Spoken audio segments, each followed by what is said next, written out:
ආයිබෝන් යාළුවනේ. එහෙනම් ට්‍රැවලිත් ඔය ඉහළ ආවේ ලංකාවේ තියෙන සුවිශේෂී වූ විහාරස්ථානයක. එහෙනම් මේ පූජා මූපිය අපි අද වන්දනාමාන කරගමු. එහෙනම් එන්න යන මාත් එක්ක ගිහිල්ලා අපි බලමු කොහොමද මේ දින තොරතුරු සහ මූලාශ්‍ර තොරතුරු ඔයගොල්ලන්ට යන ගමන් කියන්න. එහෙනම් යන්කෝ. ඔන්න අපි මෙතනින් තමයි විහාරස්ථානට ඇතුල් වෙන්න තියෙන්නේ. අපි ඇතුළට ගිහිල්ලා ඒ වැඳ පුදාගෙන එතකොට මේ පිළිම වහන්සේ ඉන්නේ ඇතුලේ ඉන්නේ. අපි ඇතුළට ගිහිල්ලා අපි කතා කරමු මූලාශ්‍ර ටික කතා කරමු. එහෙනම් යන්කෝ. එහෙනම් පාවාන්නේම ගලවලා යන්න.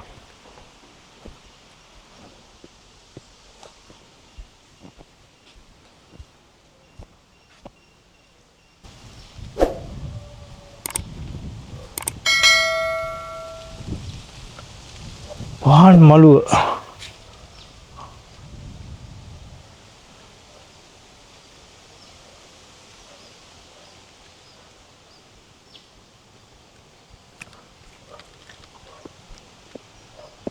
මේ ස්ථානෙත් හරි ලස්සනට මේ මුරගල් දෙක දෙපැත්තින් තියෙනවා.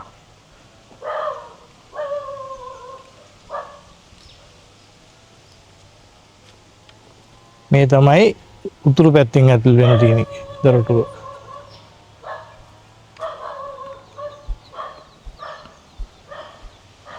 හඬක් කියන්නේ සුනක හඬක්. ඉතින් ඒ හැම විහාරස්ථානෙම ඒගොල්ලෝ ඉන්නවනේ. ඉතින් ඒගොල්ලෝ ඉන්න අපිට ඒගොල්ලන්ගේ බිලීම නවත්තන්න බෑ යාළුවනේ.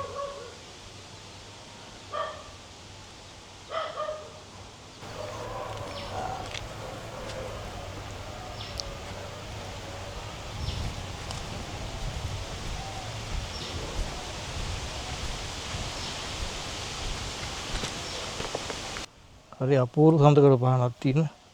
මේ ඔක්කොම ඇත්තටම මේ නැවකඩ විහාරස්ථානේ ගව එකත් සම්පූර්ණ කළුගල නිර්මාණය කරලා තියෙන්නේ. මේවා ඇත්තටම අපි කියන්නේ හරි දයන්ත නිර්මාණ. මේවා ඉතින් මේ රටේ තව අවුරුදු දසදහස් ගණන් බුද්ධ ශාසනය පැවතිලා ඊට එහාත් මේ මිහිතල විවරණ ගම්ම තියේ. ඉතින් මේ වර්තමානයේ නිර්මාණය වෙන තෙමහල් ගොඩනැගිල්ලක් අපේ යාළුවනේ තාම නිර්මාණය වෙමින් පවතිනවා ඇති.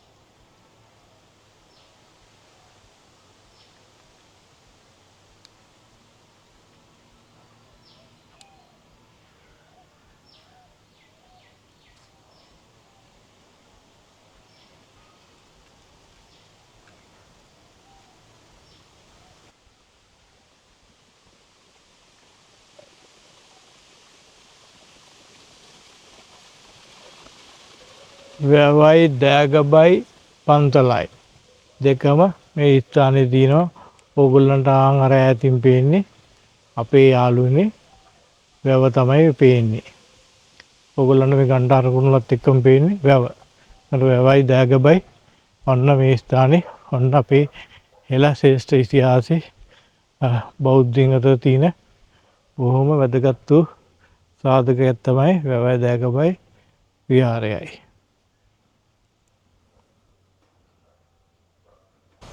ඔය තියෙන අපේ යාළුවනේ මේ තමයි මහා පාරෙන් ඇවිල්ලා මේ විහාරස්ථානයේ ඇතුල් වෙන තියෙන ස්ථානය තමයි ඔය අපිට පේන්නේ.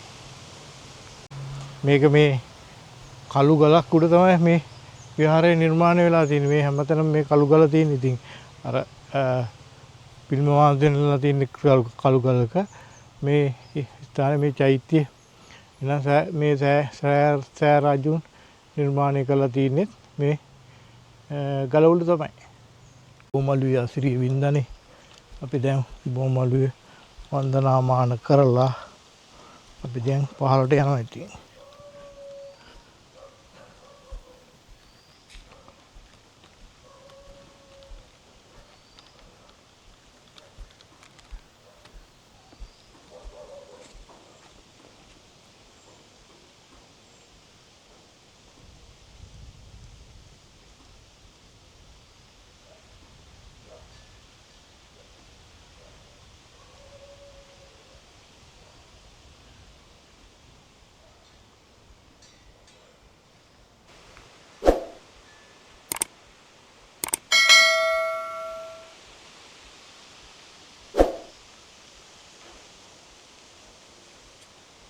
අපේ කාලේ කොටපු හොඳකට වාහනකුත් තියෙනවා ඉතින්.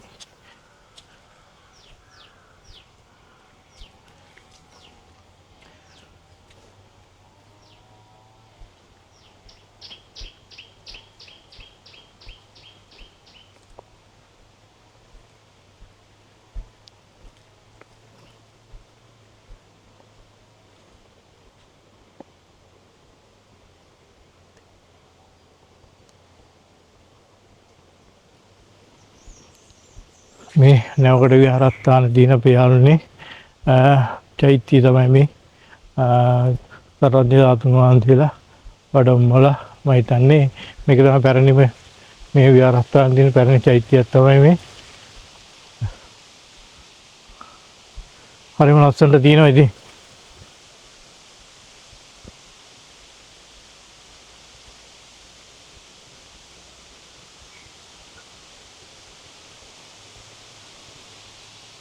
මේ සිසිර මේ සුළඟ බලන්නකො මේ බෝගහේ එන මේ සිරි සුළඟ හරිම ඔයගොල්ලන්ගේ මේ කිසිම ගහකින් එන්නේ නැති ශබ්දයක් තමයි මේ බෝගහෙන්. ඒ මේ බෝගහ විතර නෙමෙයි අපේ රටේ තියෙන සෑම විහාරස්ථානයකම තියෙන බොහෝමයක් බෝධින් වහන්සේලාගේ මෙන්න මේ අමුතු සිරි සුළඟ එනවා. හරිම ඉතින් එනකොට ඇත්තටම බෞද්ධයෙක් නම් ඔබ ඒ දැනෙන හිතට දැනෙන ගතට දැනෙන ශරීරයට දැනෙන ඒ පහස අච්චරයි මෙච්චරයි කියලා අපිට කියන්න බෑ අපේ යාළුවනේ. ඒ තරම් සෞම්‍ය දෙයක් අපේ හිතට ගතට මෙවනවා මේ වගේ පූජනීය ස්ථාන වලට ආවම ඉතින් හැම වෙලාවෙම ඉතින් ඔයගොල්ලොත් එන්නේ ඉතින් මේ ඇවිල්ලා බඳ පුදාගෙන යන්න ඉතින්. පින් අනුමෝදන් කරගෙන බඳ පුදාගෙන යන්න ඉතින් කියලා තමයි ඉතින් අපි විහාර භූමියේ තියෙන මේ බෝධින් වහන්සේ වටා නිර්මාණය කළ තියෙන හරි අපූර්ව ගල් පාත්‍රයක්. මේක ගල් පාත්‍රයක් නිර්මාණය කළා මේ සම්පූර්ණ මේ ලියවැල්ලේම කළු ගලින් මේවත් දෙන චිරාත් කාලයක්. ඇත්තටම මේ මිහිතලේ තියෙන ගම්ම මේ විදිහටම වැජබී කියලා හිතනවා. මේ බෝධින් වහන්සේට හරි මේක ලංකාවේ මේ විදිහට කළු ගලකින් කරපු පාත්‍රයක් මේ බෝධිපාකාරය වට කරලා හදපු එකක් අපි මීට කලින් දැකලා නැහැ. මේ නැවකඩ සෛලමය විහාරස්ථානයේ තමයි මේක අපි දැක්කේ. වෙන කිසිම තැනක අපි දැකලා නැහැ. මේ එළව කිසිම තැනක අපි ඇත්තටම දැකලා නැහැ මේ වගේ අතිදානන්ත නිර්මාණයක්. ඉතින් ඒවා ඉතින් මේ විහාරස්ථානයේ වැඩ ඉන්න නායක ස්වාමීන් වහන්සේලාට බොහොම පිං බොහොම ස්තුතියි. දායකයින්ට මේවට සහභාගී වෙච්ච අයට මේවා කරන්න දායක වෙච්ච අයට ගොඩක් පිං කියලා තමයි අපිට කියන්න පුළුවන්. ඒ කියන්නේ මොකද හරිම විශේෂ වූ නිර්මාණයක් තමයි මේ පාත්‍රයේ බෝධින් වහන්සේ වට කරලා මේ ස්ථානයේ මේ සකස් කරලා තියෙන්නේ. ඉතින් ඔයගොල්ලන්ට මේ ස්ථානට ආවොත් මේ වගේ මේ දේවන්ත නිර්මාණය බලන්න පුළුවන්. මේක සාමාන්‍ය වටාඩි 60කට වඩා 40කට වඩා වැඩි පාත්‍රයක් තමයි මේ බෝධිපාකාරය වටා සකස් කරලා තියෙන්නේ. ඔයගොල්ලොත් එන්න. ඇවිල්ලා බලන්න ඉතින්.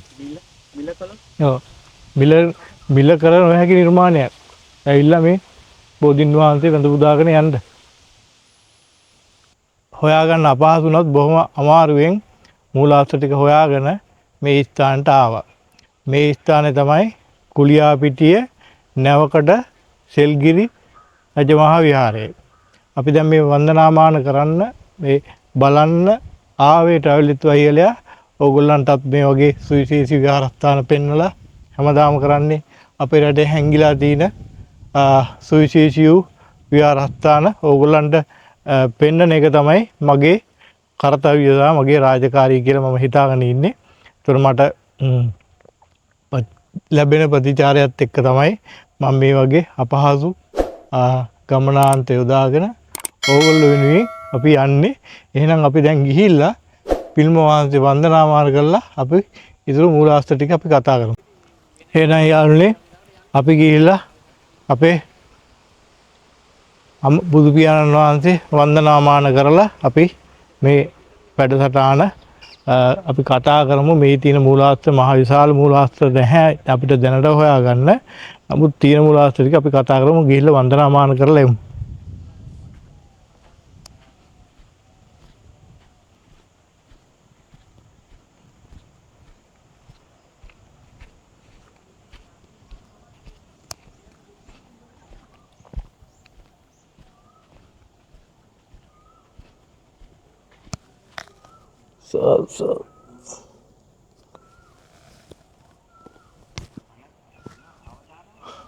යාළුවනේ මේ මං හිතන විදියට අවුකන පිල්ම වහන්සේ ඒ මූලාශ්‍ර කරගෙන තමයි මේ පිල්ම වහන්සේ නිර්මාණය කරලා තියෙන්නේ. කියන්නේ අවුකන පිල්මට සමානකම් බොහොමයක් මේ පිල්ම වහන්සේ ගේ ඒ අංග ලක්ෂණ තියෙනවා. එහෙම තමයි මේ පිල්ම වහන්සේ නිර්මාණය වෙලා තියෙන්නේ. හැබැයි ඇත්තටම කියනවා නම් මම හරිම කැමතියි මේ වගේ නිර්මාණයක් අපේ රටේ ඉදි වෙනවා. මොකද අපේ රටේ බොහෝ වියදම් කරලා නිර්මාණය කරන්නේ ගඩොල් කොන්ක්‍රීට් නිර්මාණ. මේ සෙල්ගිරි විහාරයේ තියෙන මේ පිල්ම වහන්සේ නම මේ බුද්ධ රාජ්‍යයේ අපේ වර්තමානයේ ඉදිවෙච්ච පිල්ම වහන්සේ නමක් තමයි මේ ස්ථානයේ වැඩ ඉන්නේ. කියන්නේ වයඹ පළාතේ ඉදිවෙච්ච සුවිශේෂී මහා අතිදෙවන්ත නිර්මාණයක් තමයි අපේ යාළුවනේ මේ ඔයගොල්ලන්ට මේ පේන්නේ තියෙන ගෞතම සමන බුදුන් වහන්සේගේ බුදු පියාණන් වහන්සේගේ මේ පිල්ම වහන්සේ. ඒ කියන්නේ බොහොම පිරිවැයක් යොදලා අපේ කාලේ ඕගොල්ලන්ගේ අපේ කාලේ නිර්මාණය වෙච්ච පිල්ම වහන්සේ නමක් තමයි මේ වැඩ ඉන්නේ. ඉතින් මේ වගේ පූජා භූමිය ඔයගොල්ලොත් ඇවිල්ලා ඉතින් බලන්න. ඉතින් මේ ඒ තරම් අති පූජනීය ස්ථානයක් තමයි අපේ යාළුවනේ මේ භූමිය. ඉතින් ඔන්න ගාථාවක් තියෙනවා. භාගතුන් වහන්සේ අරහත් වූ ලෝකනාථ වූ බුදුරජාණන් වහන්සේ ධාතුන් වහන්සේලා නිදන් කොට නැවකඩ ගම සෙල්ගිරි විහාරයේ නිර්මාණය කළ ලද බුද්ධ ප්‍රතිමා වහන්සේට මම නමස්කාර කරමි. මගේ නමස්කාරය වේවා.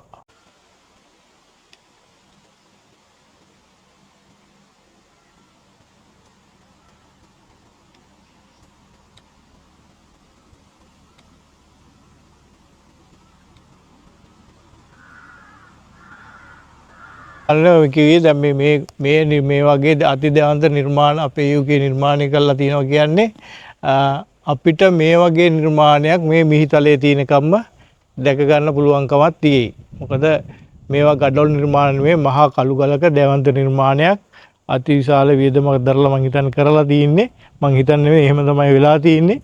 එතකොට මේ අපේ කාලේ මේ වගේ නිර්මාණයක් මෙහෙම කරාගෙනනේ මහා විශාල පුණ්‍ය කර්මයක් තමයි. මොකද මේ වගේ නිර්මාණ මේ අපේ රටේ නිර්මාණය වෙන්නේ බොහොමයක් නිර්මාණය වෙන්නේ ගඩොල් නිර්මාණනේ. එතකොට මේ ගඩොල් නිර්මාණය වෙන ලෝකික මේ මිහිතලයේ මේ පොළොව තලයේ තියෙනකම් මේ ඉරයි හඳයි තියෙනකම් මේවා මේ চিරාත් කාලයක් වැජබෙයි අපේ දරුවන්ට මුණුපුරන්ට. එතකොට අපි මේ ඇදිලත් අවුරුදු 2000 මේ බුද්ධ ශාසනය තියෙනකම්ම මේවා රැඳෙයි.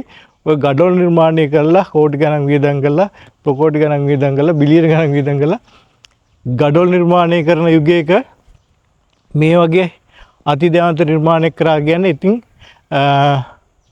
බොහොම වැදගත්. ඒ නිර්මාණය කරපු අයට පින් ලැබෙයි කියලා ඉතින් අපිට කියන්න පුළුවන්. පින් කියලා අපිට කියන්න පුළුවන් ඒ නිර්මාණකරුවන්ට වියදම් කරපු අයට. ඒ හැම කෙනාටම ඉතින් මේ ඇත්තටම ඔව් මේක විශේෂිත රතු කළුගලක තමයි නිර්මාණය කරලා තියෙන්නේ. මේ රතු කළුගල ගොඩාක් බොහොමයක් තියෙන්නේ මේ වයඹ පළාතේ තමයි ගොඩක් කලාවට මේ රතු කළුගල පිහිටලා තියෙන්නේ. ඒකත් හරි සුවිශේෂී නිර්මාණයක්. ඉතින් මේ වගේ ස්ථානයක මේ වගේ නිර්මාණයක් කිරීම ඉතින්. ඉතින් ඕගොල්ලොත් ඇවිල්ලා රට පුරා ඉන්න අපේ බෞද්ධ පින්වතුන් මේ වගේ නිර්මාණ බලලා යන්න. හැබැයි මේ නැවකට සෙල්ගිරි විහාරය කියන එක අතීත කතාවක් තියෙනවා. මේකේ ලෙන් සංකීර්ණයක් තිබිලා තියෙනවා. කියන ගොතම සම්මන බුදුන් වහන්සේට පෙර කොණාගම බුදුන් වහන්සේ කාලේ ඉඳන් මේ ස්ථානේ බුදුන් පහස ලැබුව ස්ථානයක් කියලා සමහර විද්‍යාඥයන් හඳුන්වනවා. නමුත් අද ඒ සෙල්ලිපි මූලාශ්‍රතොරතුරුත් නැහැ. නේදයි? ඔව්. එතකොට මේ අපි දන්න තොරතුරු ටික තමයි අපි ඔය කිව්වේ.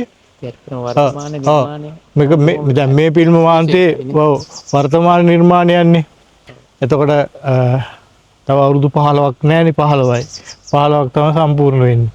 එතකොට මීට කලින් හෙළ ඉතිහාසයේ නිර්මාණය කරපු එකක් නෙමෙයි එතකොට. එතකොට එහෙම වුණා නම් අපිට මේකේ పూర్ව බ්‍රාහ්මීය අක්ෂර සහිත සෙල්ලිපි තිබ්බනම් අපිට මීට එහා කතාවක් මේක කියන්න තිබ්බයි ඉතින්. දැන් එහෙම කතාවක් කියන්න නෑ අපේ යාළුනේ. එතකොට රැවිලිත් ඔයලා බලන අයට තමයි මේ කියන්නේ. එහෙම අපිට කියන තරම් මූලාශ්‍ර තොරතුරු නෑ. හැබැයි සමහර පුරා විද්‍යාඥයන් හඳුන්වනවා මේ ස්ථානයේ සෙල්ලිපි 5ක් තිබ්බා කියලා කියනවා. මොකද අපි දැක්කේ නෑනේ. අපිට තිබ්බා කියලා කියන්න බෑ. අපි දැක්කේ නැති හින්දා. එතකොට මූලාශ්‍ර තොරතුරු අන්තර්ජාලයෙන් හොයද්දිත් එහෙම පළවෙනි සියවස සහ තුන්වෙනි සියවසේ කතාවක් ගොඩ නැගෙනවා. එතකොට ඒ වාකවණු විදි මේ ස්ථානයේ සෙල්ලිපි තිබ්බා කියලා සඳහන් වෙනවා. නමුත් ඒ සෙල්ලිපි අන්තර්ජාලෙත් එහෙම නැත්නම් ඉන්ෆික්ෂන් ඔෆ් සිලෝන් කියන පොතේ වොලියුම් 1 වොලියුම් 2 වොලියුම් 3 කියන ඒවායත් මේ සෙල්ලිපි ගැන සඳහන් වෙලා නැහැ. නේදයි? නෑ. එහෙම සඳහන් වෙලා නැහැ. එහෙම මූලාශ්‍ර තොරතුරු අපිට නැහැ. එතකොට අපි දන්න තොරතුරු ටික තමයි ඔයගොල්ලන්ට මේ කිව්වේ. එතකොට එතනින් එහාට තොරතුරක් අපිට කියන්න නැහැ. හැබැයි 6 වෙනි පරාක්‍රම බාහු රජතුමා මේ ස්ථානයට ඇවිල්ලා යම් කිසි ප්‍රතිසංස්කරණයක් සිද්ධ කරා කියලා සඳහන් කරනවා. ඒ කියන්නේ එතුමා මේ ස්ථානයට ඇවිල්ලා මේ පන්සලේ වැඩ ඉන්න විහාරාධිපති ස්වාමීන් වහන්සේත් අපිට සඳහන් කරා.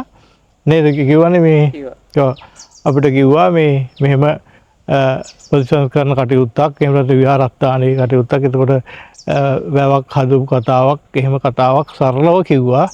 එතකොට ඒක දැන් ඇත්ත වැව තියෙන මේ යහපැත්තෙන් ඔයගොල්ලන්ට අපි පස්සේ පෙන්නන්නම් යනකොට. එතකොට දැන් මේ අපිට දැනට දකින්න තියෙන ටික තමයි මේ අපි කතා කරේ. එතනින් එහාට දෙයක් අපිට කතා කරන්නත් බෑ. මොකද අර පුරාණ දේවල් මොනවත් නැහැ. මේ ඉතන ගල් කණු එහෙම දේවල් නැහැනේ අපිට. ගල් කණු සෙල්ලිපි ඒවා කිසි දෙයක් අද නැහැ. මම හිතන්නේ ගල් කණු වගේ දේවල් තිබ්බනම් මෙහි තියෙන්න පුළුවන්. එහෙම දේවල් නැහැ. නමුත් නැවකඩ කියන වචනේ මූලාශ්‍ර තොරතුරු ටිකක් අපි ආචාර්ය ජයරත්න පතිරාජ මහතාට කෝල්ලයක් දීලා අපි අහමු බලන්න මොකක්ද ඒකේ තොරතුරු කියලා. මොකද මේ මොකද මේ විහාරස්ථයේ වැඩ ඉන්න ස්වාමීන් වහන්සේගෙන් අපි උසුවමත් අපිට ඒක මූලාශ්‍ර තොරතුරු හරියට ලැබුණේ නැහැ. ඔක ඇත්ත කතාව අපි එතුමාට කෝල්ලයක් දීලා අහමුකෝ. තවල්ලෙත් වයිහෙලේ ආවා. වයිහෙලේ අදාවා මේ නැවකඩ කුලියාපිටියේ නැවකඩ විහාරස්ථානයේ ආවා. මේ තියෙන මූලාශ්‍ර තොරතුරු ටික හොයාගන්න කෙනෙක් නැහැ. විහාරාධිපති ස්වාමීන් වහන්සේගෙන් අහුවාම නැවකඩ කියන්නේ මොකක්ද කියලා අහුවාම ඇයි කියලා අහුවාම ඔළුව අතක ගා මොකක්ද අය කිව්වේ? දන්නේ නැහැ කිව්වාද? මේ ගමේම ස්වාමීන් වහන්සේලා මම දන්නේ නැහැ කිව්වා. කරන්න දෙයක් නැහැ. අපේ වාතේ ඔබතුමා දන්න කරුණු කාරණා ටික අපේ රටවැසියන්ට පොඩ්ඩක් පහදලා දෙන්නකෝ.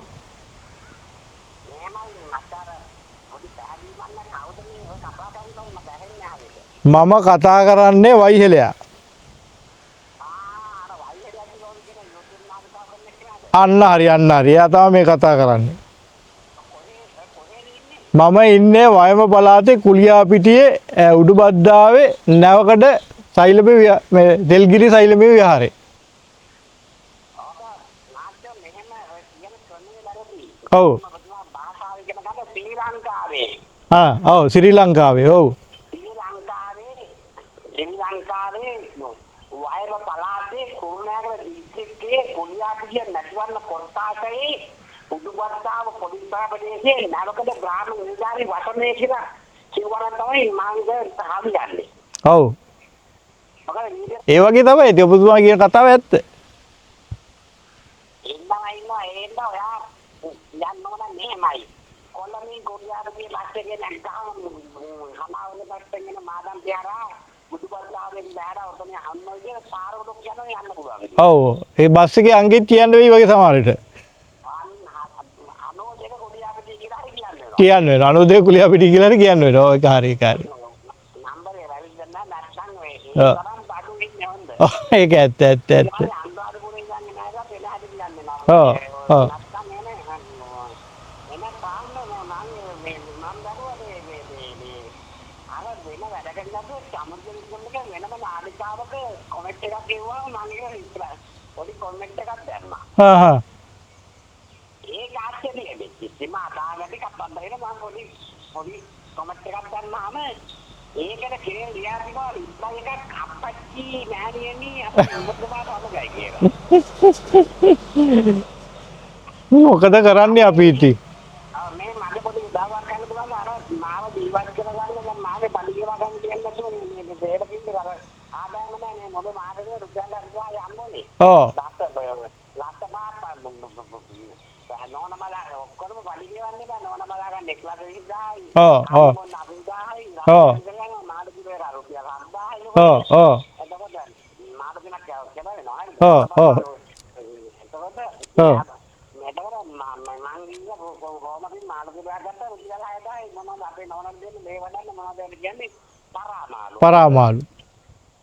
ඒ මාළු කාලයන්ගේ මම ආව මොකක් කොහෙද මේ මාළු දිනා කියලා. ඒක ඈ. මම මොහොතෙන් කියලා. හා හා හා.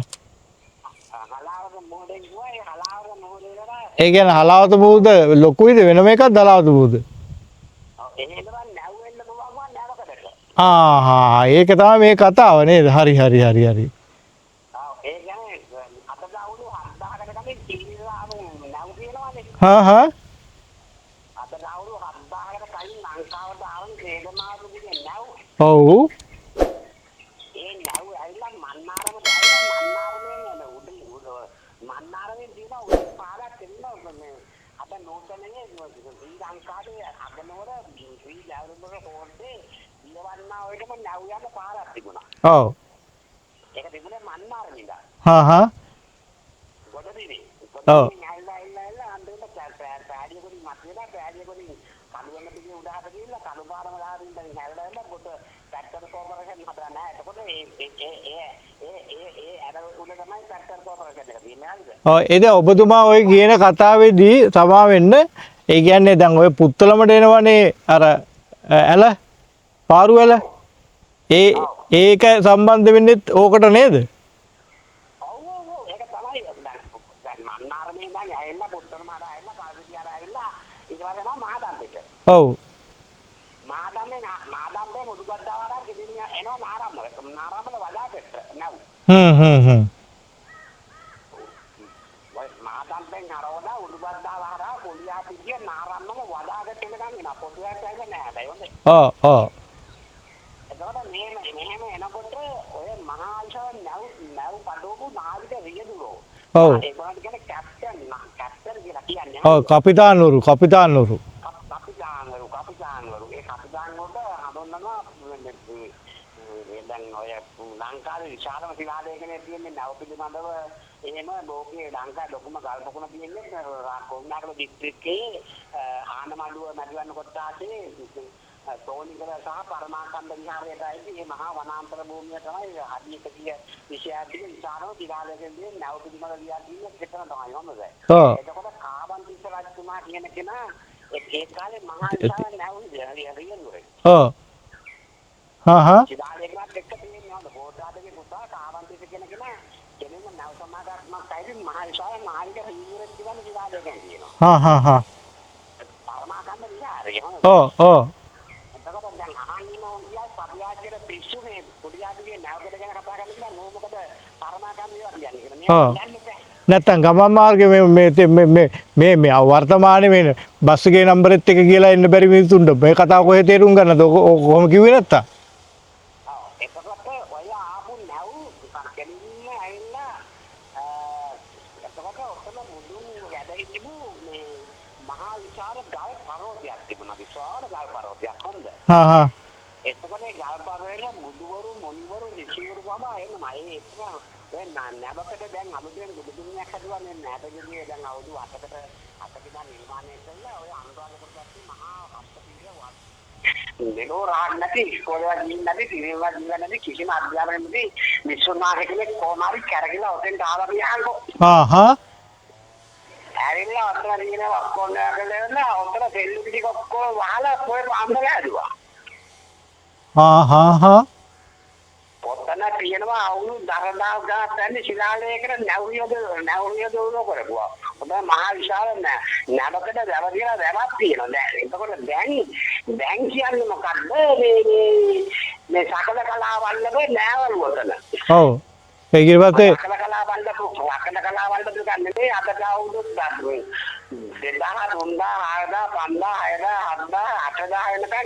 වෙනකන් නැව්වාම මහා විශාල නැව් තොටවරක් තමයි නැව් නිදුවාම මේ ශිලාලේඛන ගැන දන්නේ ලංකාවේ එකම එක්කෙනා. ඒ කවුද ආචාර්ය ජයරත්නපති අම්මතක නෑ. ඒ කියන්නේ ඒ ඔය පාරේ ඇවිල්ලා ගෙලින්න එන්න පුළුවන් මොන මාද කියලා හොඳේ. ඔව් මේ එතකොට අපේ මාතේ එතකොට ඒ කාරණාව පැහැදිලි. එතකොට මේ දැන් ඔය දැන් මේ වර්තමානයේ ඉන්න විහාරස්ථානයේ ස්වාමීන් වහන්සේ නම් මේ සම්බන්ධව කිසිම දෙයක් දන්නේ නැහැ. උන්වහන්සේ අම්බාගුරේ අම්බාපිරිය ගමක ඉඳලා ඔය ඇවිල්ලා ඔතෙන් ගෑලා මෙහා වෙලා නෑ මේ ඔව් දැන් නම් ඉන්නේ ගමේම ස්වාමීන් වහන්සේ නමක් ඉන්නේ. මේ එහෙම වෙන්න බෑ. ඔතන ඉන්න එක්කෙනා අම්බාගුරේ හද්ද වනාන්තරේ ඉඳලා ආපු කෙනෙක් ඔය ඉන්නේ. ඔව්. එතකොට මහත්තයා දැන් මේ කතාව හරි ගියමුකෝ අපි දැන් එන්න මේ මූලාශ්‍ර තොරතුරු ටික හරි. එතකොට මෙතන දැන් මේ සෙල්ලිපි ටික මේ සෛලමය ෆිල්මයත් එක්කම විනාශ වෙලාද?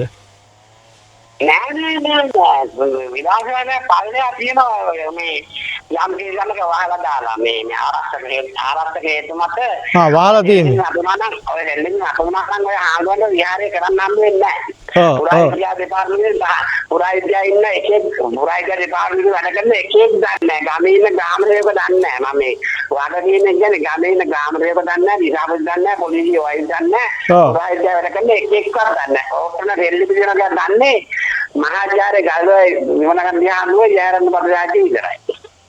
වෙන කිසි කෙනෙක් දැන් අපේ මේ රටවැසියන්ට කියමු මේකේ මෙහෙම දේවල් තියෙනවා. මේක නිකම් මේ පූජනීය ස්ථානයක් නෙමෙයි ඊට වඩා හෙළ ඉතිහාසයේ ඔව්. ඔතන අදට අවුරුදු 8800 කට උඩ යතුවාහිවි චීනෙන්ද නැව්වාපු ගණන්. ඔව්. නැතුව මේ සකල කලාවල්ලම නාමු හින්දා සකල කලාවල්ලම දෙක නමන නාමු හින්දා නෑව උනාට එහෙම නෙමෙයි. මාළික රියදුරන්ගේ කෙලින්ම ශිලාලේඛනයක තියෙන භූමියක්. ඒ ශිලාලේඛන හයක් තියෙනවා තමයි. ඒ කියන්නේ කිස්තු කුමුරෙන් කොමක් තියෙනවා. කිස්තු ජේසුස්වාමී ඉපදෙන කාලේ වගේ වදපරණියක් කාලේ ශිලාලේඛන හදවත් තියෙනවා. ඔව් හතේ ඔව්. මේ එතකොට අපේ මහත්තයා මේ දැන් මේ ස්ථානට ඇල මාර්ගයක් කොහොමද සකස් වුනේ? ඒ ශේෂයක් මොනවද තියෙනවද? දැන් ඕක ඇත්තෙන්ම මට කියන්න තියෙන රාජ්‍යමලේ මහත්තයාට කිව්වනම් එහෙම අර මොකද්ද ලයිඩ තාක්ෂණය අරගෙන මොකද්ද හෙලිකොප්ටරකින් ගිහලා මොකද්ද මේ හෙලිකොප්ටරේ මේවා කරන්න මේ ඔක්කොම ඇත්තම බලන්න පුළුවන්. ඉන්න කියන්නේ. ඔව්. ආව මාර්ගය මොකද්ද කියලා හරියටම සිතියම් ගත කරන්න පුළුවන් නේ? ඔව්. දැන් රාජ්‍යමලේ මහත්තයාට ඕක කියන්න ගියොත් එතුමද විශ්‍රාම වැටුවයි ඊට පස්සේ විශ්‍රාම වැටුවයි ආයෙ වෙනවා කියන්න කියෝ. ඔව් දැන් එක වතාවක් අහිමි වෙන්න ඔන්න මෙන්න ගිහිල්ලා යාන්තමට බේරුණානේ. නෑ ආයෙ වුණා. ආයෙ අප්සන් 1000ක් ගහලා බලපත්‍රය ගත්තා. ඔව් සෙල්ලන්නේ නෑ. මොකද ඇත්ත ඉතිහාසයේ කතා කරනවා ඔගේ රස්සාවල ටිකට විශ්‍රාම වැටුව ආවෝරි කරනවා ඒකයි. ඔව් ඒ අපේ රට අපේ ලංකාවේ එහෙම ක්‍රමවේදයකට සකස් වෙලා තියෙන හැමදේම. මම ඉස්කෝලේ ගිහලා මොන්ගේ ගන්නේ වැටුම් ගත්තම තියෙන්න මම මාර්ල බාහිරට කියන්න පුළුවන්. ඔව්. යත්තනම් ප්‍රතිආරච්චි වෙන්නේත් ඔය කතාවම තමයිනේ. ඔව් අරෝ දැන් මම ඉස්කෝලේ ගිහලා ඉගෙනගෙන විශ්වවිද්‍යාලේ ගිහලා පාටි ගත්තා නම් එහෙම කෙලිය තාප්පෙට. ඔව්. ඒ කියන්නේ ඒකයි තමයි. ඒකේ හොඳ වෙලාවට මම ඉස්කෝලේ ගිහලා. ඔව්. එහෙනම් අපේ මාත්‍ය බොහොම ස්තුතියි අපිත් එක්ක දුරකථනයෙන් මේ සම්බන්ධුනේ අපේ ආචාර්ය ජයරත්න පතිරාරච්චි මහත්තයා එහෙමද? ඉන්න මේ ස්ථානයේ ඔයගලන්ට මේ පේනවා මේ කොටු කළා මේ තියෙන මේ කොන්ක්‍රීට් මේ මේක පේනවා නිකන් සෝංගියක් වගේ ඔයගලන්ට වෙන්නේ. නමුත් මේකේ තියෙනවා විශාල සුවිශේෂී කතාවක් තියෙනවා. මේ කතාව සහ අපි අර කලින් ආචාර්ය ජයරත්න පතිරාරච්චිත් එක්ක සාකච්ඡා කරද්දී එතුමා කිව්වා මේ ස්ථානට නැව්වා කියලා. ඕක සමහරක් අයට විහිළුවකට ලක් වෙන්න පුළුවන් නේ. ඔය නැව්වා කියන කතාව. ඒත් මේක විහිළුවක් නෙමෙයි යාළුවෝ. මේක තියෙනවා මේක විහිළුවක් නැද්ද කියලා ඕගොල්ලොත් ඇවිල්ලා බලන්න. නමුත් මේ ස්ථානේ මේ සලකුණු කරලා තියෙන බෙන්ච් මාක් එකක්. මේ බෙන්ච් මාක් එකේ තමයි ඒක ඔයගොල්ලන්ට මම බෝඩ් එක පෙන්නන්නම්කෝ. මේ තියෙන යාළුවනේ බෝඩ් එක. ඕන් බෝඩ් එක කියව ඔව්. This fundamental benchmark is constructed by Survey Department of Sri Lanka to establish higher above mean sea level presage, rock blasting and operating machinery causing heavy main without 100 meters. 100 meters. යාළුවනේ ඔව්. Strictly prohibited. යාළුවනේ මේ කියලා තියෙන්නේ මේ ස්ථානයේ තමයි මුහුදු මට්ටමේ ඉඳන් සමාන්තර රේඛාව ගොඩබිමේ ලකුණු කරපු ලංකාවේ මම හිතන්නේ ස්ථාන 4ක්ද කොහෙද තියෙන්නේ. ඒ ස්ථාන 4න් එකක් තමයි මේ ස්ථානයේ මේ කුලියාපිටියේ නැවකට පන්සලේ තියෙන්නේ. ඒ කියන්නේ සමාන්තර රේඛා කියන්නේ මුහුදු මට්ටමේ ඉඳන් සමාන්තර ගොඩබිමේ තියෙන ස්ථානේ තමයි මේ. ඒ කියන්නේ මේ ස්ථානේ ඉඳන් මුහුදට තියෙනවා කිලෝමීටර් මම ගණනය කරන විදිහට කිලෝමීටර් 41ක් හරි 47ක් හරි තියෙනවා. එතකොට මේ රටේ ඇතුළත වෙන්න මේ මුහුදු මට්ටමේ සමාන්තර රේඛාව මේ ස්ථානයේ ලකුණු කරලා තින්නේ අපි නෙමෙයි. පෙර ඒ කියන්නේ මේක ඉතිහාසයේ මේ සම්බන්ධව ඉන්න විද්‍යාඥයන් ඒගොල්ලෝ පරීක්ෂණ කරලා තමයි මේක සලකුණු කරලා තියෙන්නේ. එතකොට අර පතිරාජ්‍ය මහත්තයා කියන සේදමාවතේ ඔස්සේ චීනින්දන් නැව්වා කියලා.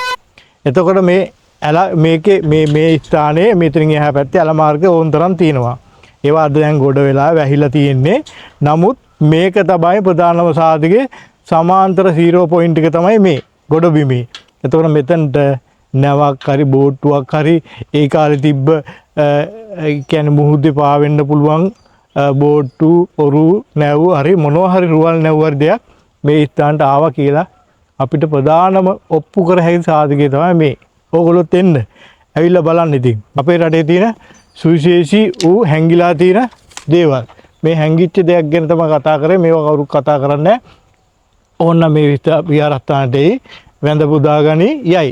එතන තමයි. නමුත් මේ වගේ සුවිශේෂී වූ ස්ථානයක් තමයි මේ අවුරුදු 200කට විතර කලින් ගහපු බෝඩ් එක තමයි. මෙතන සිට දම්මල් 4ක ප්‍රමාණය ඇතුළත ගල් බෝර දැමීම තහනම්. ඒ කියන්නේ මේ යට තමයි මේක. ඒ කියන්නේ මැෂින් එක සම්බන්ධ කරලා ඇත්තේ පොළොව යට. ඒ හින්දා තමයි මේ අර ග්‍රමණ වේගයේ ගල් බෝර දැම්මාම සද්දපද්ද ඒ අර පීඩනෙත් එක්ක මොනවා හරි හානියක් සිද්ධ වෙනවා නේද? ඒ හින්දා තමයි මේක මේ විදිහට තහනම් කරලා තියෙන්නේ. ඉතින් මේක ඕගොල්ලොත් එන්නේ මේ වගේ ස්ථාන බලන්න නේද? මේවා හැංගිලා තියෙන ස්ථානනේ. ඇත්තටම මේ ගැන කතා කරන්නේ අපිත් මේක අහම්බෙන් තමයි මේක දැක්කේ. මේ වැව ගාවට ඇවිල්ලා වැව බලන්න ඇවිල්ලා තමයි අපි මේක දැක්කේ යාළුවනේ. හරිද? නැත්තම් මේක අපි දකින්නෙත් නැහැ. හරිද? එතකොට මේක තමයි මේ පූජා භූමියේ තියෙන කියන්නේ කවුරු කියන්නේ බුදුහාමුදුරුව හරි කවුරු හරි පෙර මීට අවුරුදු 2000කට 3000කට කලින් නැව් රුවල් නැව් බෝට් වලින් මේ ස්ථානට ආවා කියන එකේ ප්‍රධානම ඔප්පු කර හැකි සාධකය තමයි මේ තියෙන මුහුදු මට්ටම තියෙන මෙතන. ඒක 0 පොයින්ට්. හරිද? ඔන්න. ඉතින් ඕගොල්ලෝ තර්ක කරනවා නම් කමෙන්ට් එකේ මේක තර්කයක් ලියන්න. ඉතින් ඕගොල්ලෝ අපිට වඩා දන්න විද්‍යාඥයෝ හරි කවුරු හරි ඉන්නවනම් තියෙනවනේ 0 සහ මධ්‍යම කියන්නේ මේ තියෙන්නේ 0 පොයින්ට් එකනේ. හරිද? ඒ කියන්නේ මුහුදු මට්ටම සමාන්තර. මෙහෙමනේ. ඕනම එක තියෙනවා පහළ සහ ඉහළ මට්ටම. ඒතර මම හිතන්නේ මේ මධ්‍ය පහළම මට්ටම මේ තියෙන්නේ. පහළ නෙමෙයි. සමාන්තර මට්ටම. ඔව් සමාන්තර යන්න පුළුවන් මධ්‍ය මධ්‍ය අගය තමයි මෙතන තියෙන්නේ. ඉතින් ඔය සම්බන්ධව ඔයගොල්ලෝ දන්න කට්ටිය ඉන්නවා නම් ඉතින් කමෙන්ට් සෙක්ෂන් එකේ එකක් ලියන්න. ඉතින් ඔන්න ඔප්පු කර හැකි සීළු සාධක මේ ස්ථානේ තියෙනවා. එහෙනම් යාළුවනේ ට්‍රැවල් විත් වයිහලේ අද නැවකඩ ශෛලමය පුරාණ රජමහා විහාරස්ථානයේ වැඳ පුදා ගන්නට ආවා. එහෙනම් අපි වැඳ පුදා ගත්තා. එතකොට අපි නැවතත් මෙවැනි වීඩියෝ එකකින් ඕගොල්ලෝ අතරට එනකම් අද එනම් කුලියාපිටියේ නැවකඩ ඉඳන් ඕගොල්ලෝ ට්‍රැවල් විත් වේවර් හැම කෙනාටම ආයිබෝවන් සුබ දවසක්. අපි තවත් වීඩියෝ එකකින් හම්බෙමු.